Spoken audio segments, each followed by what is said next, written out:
Hello friends, कैसे हैं आप सभी लोग। आज हम लोग बेटा कॉम्पोजिशन ऑफ फंक्शंस पे कुछ इंपॉर्टेंट प्रॉब्लम डिस्कस करेंगे। ठीक है बेटा, हमने अपने इससे पहले के वीडियो में डिस्कस किया था कि कॉम्पोजिशन ऑफ फंक्शंस क्या होता है, कैसे हम किन्हीं दो फंक्शंस को आपस में कंबाइन करते हैं। ठीक है, ये बातें हमने बेटा प्रीवियस वीडियो में डिस्कस की हैं। अगर आपने बेटा वो वीडियो नहीं देखी है तो पहले उससे ज़रूर देखें, फिर बेटा इन प्रॉब्लम्स को हम देखते हैं, सॉल्व करते हैं। तो बेटा हमारी आज की पहली प्रॉब्लम है, if f is from 1 3 4 to 1 to 5 means ये f का क्या हो गया बेटा, डोमेन हो गया। ये f की क्या हो गई, रेंज हो गई। f 1 3 4 से 1 to 5 पे डिफाइन है, तो ये f फंक्शन का क्या हो गया, डोमेन हो गया, और ये f फंक्शन की क्या हो गई, रेंज हो गई।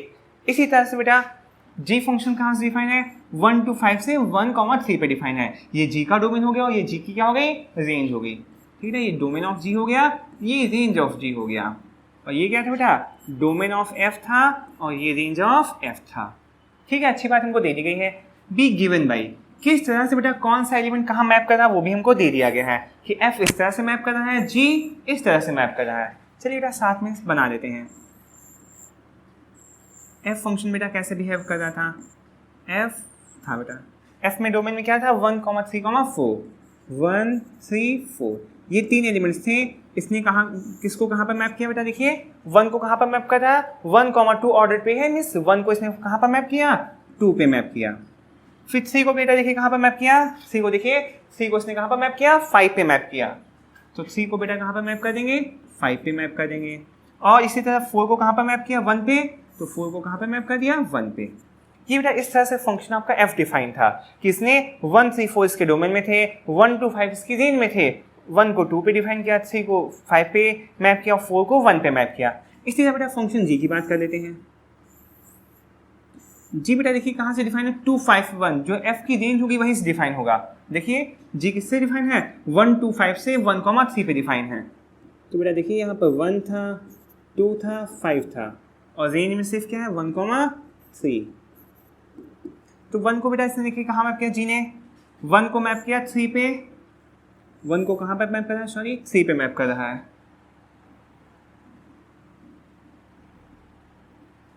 1 को इसने मैप किया बेटा 3 पे, और बेटा 2 को कहाँ पर मैप किया, 2 को भी मैप कर रहा है 3 पे, और 5 को मैप किया इसने 1 पे। ये कुछ इस तरह से बेटा हमारा फंक्शन g डिफाइन था। ओके, तो हमने डायग्राम में मेंशन कर दिया कि किसने कहाँ, f फंक्शन ने 1 को कहाँ मैप किया, 3 को कहाँ मैप किया, 4 को कहाँ मैप किया, g ने बेटा 1 to 5 को कहाँ पे मैप किया। हमसे बेटा क्या फाइंड आउट करने के पूछा गया है, गॉफ। तो सबसे पहले देखिए क्या गॉफ हमारा एग्जिस्ट करता है। बच्चे बहुत जल्दबाजी करते हैं क्वेश्चन का आंसर फाइंड आउट करने के लिए। कभी कभी बेटा क्वेश्चन ऐसा होता है कि जो पूछा गया होता है वो एग्जिस्ट ही नहीं करता है, तो पहले हमको उसकी एग्जिस्टेंस चेक करनी है कि गॉफ हमारा एग्जिस्ट करेगा कि नहीं करेगा। तो बेटा हमने कहा था गॉफ डिफाइन होने के लिए क्या होना चाहिए, जो f की रेंज है वो g के डोमेन का सबसेट होना चाहिए। तो f की रेंज बेटा देखिए ये है, और g का डोमेन क्या है, ये है। दोनों एक जैसी चीज हैं, बिल्कुल सेम टू सेम है, तो इजीली कह सकते हैं कि गॉफ ऑफ का डिफाइन होगा। अब हमको गॉफ फाइंड आउट करना है। तो बेटा गॉफ कहाँ से कहाँ डिफाइन होगा, पहले ये बताइए। गॉफ डिफाइन होता है f के डोमेन से, मीन्स 1 3 4 जो ये है यहाँ से डिफाइन होगा, और डिफाइन कहाँ होगा, जो g की रेंज होती है वहाँ पर, रेंज बोले या कोडोमेन बोले, उस पर डिफाइन होता है। गॉफ बेटा यहीं से डिफाइन होता है, पहले फंक्शन की, जो पहला फंक्शन था f, उसके डोमेन से दूसरे फंक्शन की रेंज पे डिफाइन होगा आपका गॉफ। ठीक है, ये तो बेटा हमने गॉफ डिफाइन कर दिया कहाँ से कहाँ डिफाइन होता है। अब हमको ये पता करना है कि गॉफ ने जो ये फंक्शन है, जो गॉफ हमारा कॉम्पोजिट फंक्शन है, ये 1 को कहाँ पर मैप करेगा, 3 को कहाँ पर मैप करेगा, 4 को कहाँ पर मैप करेगा, ये हमको बताना है। तो निकालते हैं बेटा, सबसे पहले निकालते हैं गॉफ ऑफ 1 की बात करते हैं कि गॉफ ने बेटा 1 को कहाँ पर मैप किया। तो बेटा क्या हो जाएगा, g of Gauff of, sorry बेटा इसको बेटा देखिए कैसे सॉल्व करते हैं। ओके, तो बेटा इसको g ऑफ f ऑफ 1 लिख सकते हैं ना बेटा, गॉफ ऑफ 1 निकालना है तो बेटा g बाहर हो जाएगा, f ऑफ 1 आपका ऑपरेट हो जाएगा। ठीक है कि नहीं, ठीक है। Okay, g of f of 1, f of 1 की वैल्यू कितनी है बेटा, देखिए f ने 1 को कहाँ पर मैप किया, 2 पे मैप किया, तो ये g ऑफ 2 आ गया। अब बताइए ना g ऑफ 2, g ने 2 को कहाँ को मैप किया, g ने 2 को कहाँ पर मैप किया था बेटा, 3 पे मैप किया था, तो g ऑफ 2 की वैल्यू कितनी आ गई, 3 आ गई। ये बेटा हम यहाँ से भी देख सकते हैं, अपने क्वेश्चन से भी देख सकते हैं। देखिए ना ये g ऑफ 2 इक्वल टू 3 है, g ने 2 को 3 पे मैप किया, तो इनडायरेक्टली हमने देख लिया कि जो गॉफ फंक्शन था उसने एलिमेंट 1 को कहाँ पर मैप किया, 3 पे मैप किया। इसी तरह से बेटा हम अदर एलिमेंट्स के लिए यही बात करेंगे कि गॉफ ने 1 को हमने कहाँ देखा कि 3 पे मैप किया। अब इसी तरह देखेंगे कि वो सेकेंड एलिमेंट जो 3 था इसको कहाँ पर मैप करेगा। ठीक है, गॉफ 3 को कहाँ पर मैप करेगा, देखते हैं बेटा। गॉफ ऑफ 3 निकालना बेटा, तो सबसे पहले क्या हो जाएगा, जी आपका बाहर हो जाएगा, एफ ऑफ 3 ऑपरेट हो जाएगा, ये फंक्शन 3 पे ऑपरेट हो जाएगा। अब एफ ऑफ 3, एफ ने बेटा 3 को देखिए कहाँ पर मैप किया है, 5 पे मैप किया है, तो इसकी वैल्यू हम रख देंगे जी ऑफ 5। एफ ऑफ 3 को बेटा कितना पुट अप कर दिया, 5, because the image of 3 under f is equal to 5। Okay, तो जी ऑफ 5 आ गया। अब देखते हैं फंक्शन जी ने 5 को कहाँ मैप किया था। फंक्शन जी था, इसने 5 को मैप किया है 1 पे, तो इसकी वैल्यू कितनी आ जाएगी, 1 आ जाएगी। तो हमने यहाँ से और एक बात देखी, तो गॉफ फंक्शन था उसने अपने डोमेन में जो दूसरा एलिमेंट 3 था उसको 1 पे मैप कर रहा है। ठीक है, ये बेटा दूसरी बात आ गई। और इसी तरह से तीसरा एलिमेंट हमारे डोमेन में क्या था, 4। अब हमको चेक करना है कि ये 4 को कहाँ पर मैप करेगा, तो बेटा इसी तरह से उसकी बात भी हम करेंगे। ठीक है, देखते हैं, गॉफ की बात करनी है कि गॉफ एलिमेंट 4 को कहाँ पर मैप करेगा। तो कैसे ओपन होगा बेटा, जी आपका फंक्शन बाहर हो जाएगा, एफ 4 पे ऑपरेट हो जाएगा। ठीक है, अब हमको सबसे पहले ये बताइए एफ ऑफ 4 की वैल्यू क्या है, यानी फंक्शन ने 4 को कहाँ पर मैप किया, एफ ने 4 को कहाँ पर मैप किया था, 1 पे मैप किया था। एफ ऑफ 4 की वैल्यू बेटा हम कितनी रख सकते हैं, 1 रख सकते हैं। अब देखिएगा जो फंक्शन जी था इसने 1 को कहाँ पर मैप किया, फंक्शन जी था इसने 1 को कहाँ पर मैप किया बेटा, 1 को इसने 3 पे मैप किया है, 3 पे मैप किया, तो इसकी वैल्यू कितनी आ जाएगी, 3। We can say that gof of 4 is equal to 3। आ रहा कि नहीं आ रहा है, ओके। अब बेटा इसको थोड़ा सा डिटेल में समझें, वेन डायग्राम से समझ लें।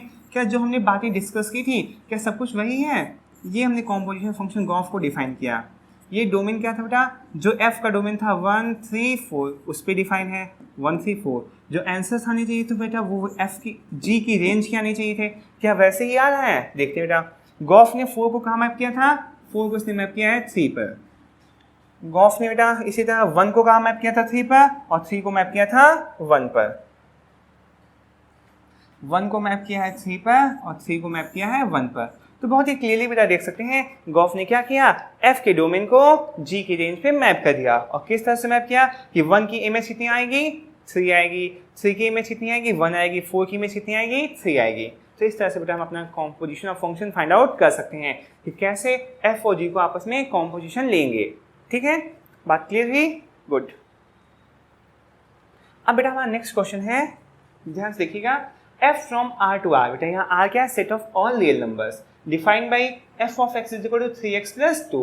ये बेटा फंक्शन f डिफाइन है, हमको क्या फाइंड आउट करना है, f ऑफ f(x) मीन फॉफ क्या होगा बेटा, f को ही f के साथ कॉम्पोजिशन कर दें, मीन्स एक बार फंक्शन पे f ऑपरेट किया, एक बार वापस उस पर ऑपरेट कर दें तो हमको क्या मिलता है, ये हमको फाइंड आउट करना है। सपोज समझ में आया बेटा ना कि जो एलिमेंट था उस पर एक बार फंक्शन ऑपरेट करना था, सेम वही फंक्शन उस पर दोबारा ऑपरेट करना था, तो क्या मिलेगा। चलिए बेटा देखते हैं।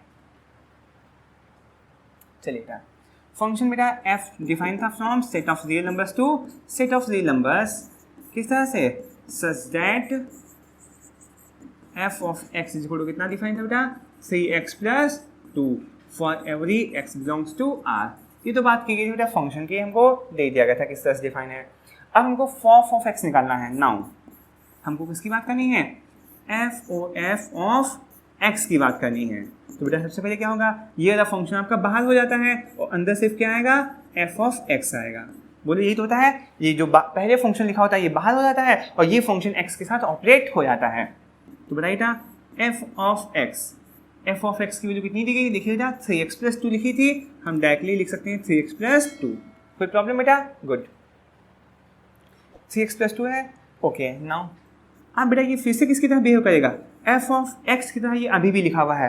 अब ये जो इसके अंदर जो भी नंबर लिखी हुई है इसको हम x सपोज करेंगे, f ऑफ x सपोज करेंगे। तो f ऑफ x बेटा होता है तो किस तरह से ओपन होता है, 3 इंटू एक्स प्लस 2 होता है ना, तो 3 इंटू एक्स, एक्स यहाँ पर बेटा ये पूरा का पूरा एलिमेंट हमारा आ जाएगा, 3 इंटू एक्स प्लस 2। बिकॉज इस फंक्शन के लिए हमारा x क्या है, इसके पास अंदर जो भी लिखा हुआ ये पूरा x की तरह बिहेव करेगा, यानी ये इसका एक एलिमेंट हुआ डोमेन का 3x+2, तो बेटा उसको कहाँ मैप करता है, अगर x डोमेन का एलिमेंट है तो उसको 3 × x+2 से मैप करता है, तो 3 × x+2 हमने लिख दिया। इसको सिंप्लीफाई कर लेते बेटा, तो 3 आपका आ जाएगा 9x प्लस का 3 2 6 प्लस का 2, तो आपका आ जाएगा 9x + 8 for every x belongs to R। तो बेटा देखिए ये आपका f(x) आ जाएगा, f(x) कि f का जब हम f से कॉम्पोजिशन लेते हैं तो हमें क्या मिलता है, तो किस टाइप के एलिमेंट मिलेंगे, 9x + 8 टाइप के एलिमेंट्स मिलेंगे for every x belongs to domain of f(f). अच्छा बेटा एक बात बेटा और आप लोग देखें, क्या हमने पहले नोटिस किया कि f(f) डिफाइन है कि नहीं डिफाइन है, देखिएगा सिंस f कहाँ से डिफाइन था, since set of all real numbers to all real numbers. दूसरा फंक्शन f की बात करें भी R टू R ही डिफाइन था, तो f का f के साथ कॉम्बिनेशन बहुत ही आसानी से लिया जा सकता है, बिकॉज इस डोमेन की जो रेंज थी वो इसका सबसेट है, इस फंक्शन की जो रेंज है वो इस f का सबसेट बन रही है, इसलिए हम f और f का कॉम्बिनेशन डिफाइन कर सकते हैं। बात क्लियर है, डिफाइन कैसे था, वो बेटा ऐसे ही डिफाइन होगा, f(f) की डिफाइन की बात है कि कैसे डिफाइन होगा, ये भी set of all real numbers to set of all real numbers ही डिफाइन होगा। फंक्शन मेरा डिफाइन है, हमने क्या किया कि x पे किस तरह से वो ऑपरेट होगा ये हमको फाइंड आउट करना था, तो 9x + 8 टाइप के एलिमेंट्स हमको मिलेंगे। जैसे अगर एक बार फंक्शन x पे ऑपरेट होता है तो सिर्फ 3x + 2 टाइप के एलिमेंट्स मिलते हैं, लेकिन दोबारा फंक्शन ऑपरेट हो जाएगा तो 9x + 8 टाइप के एलिमेंट्स मिलेंगे। बात क्लियर है बेटा, क्वेश्चन ये कैसा, चलिए बेटा नेक्स्ट क्वेश्चन की बात करते हैं। चलिए बेटा ठीक है, आज का हमारा सेकंड क्वेश्चन बेटा जो है हमको क्या फाइंड आउट करना है, find gof and fog, find gof and fog if f is defined from R to R and g is defined from R to R given by fx इसको बेटा क्या दे दिया गया आपको, cos x दे दिया गया है, और gx आपको क्या दे दिया गया है, 3x² दे दिया गया है।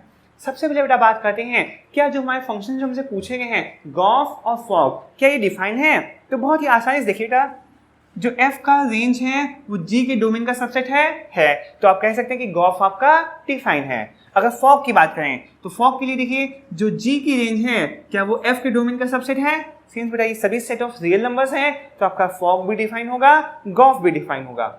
इतना बात क्लियर हुआ बेटा, अच्छी बात है। अब दोनों फंक्शंस डिफाइन तो हैं, तो बेटा फॉग कैसे, गॉफ पहले बात करते हैं, गॉफ कैसे डिफाइन होगा, कहाँ से, set of all real numbers to set of all real numbers ही डिफाइन होगा। ठीक है, अब इसकी बात करेंगे कि इसकी वैल्यू कैसे आएगी, सच दैट